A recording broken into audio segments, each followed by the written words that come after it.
Coach Teagat Davis, your team got a lot of opportunity in the first half. You know, you scored one out of it. Second half, the team tempo kind of dropped.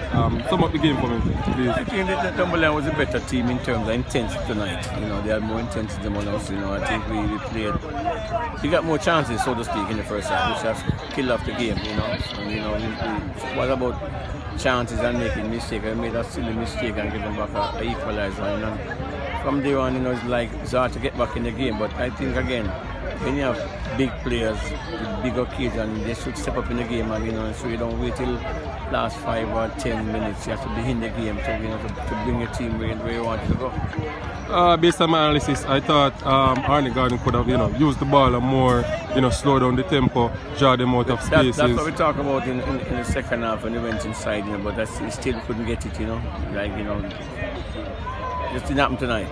So what would you do? What will you do? You know, going forward to get the team to just sit down and talk and just look at what we did wrong tonight, and see if we can just capitalize and get back to where we were. You know.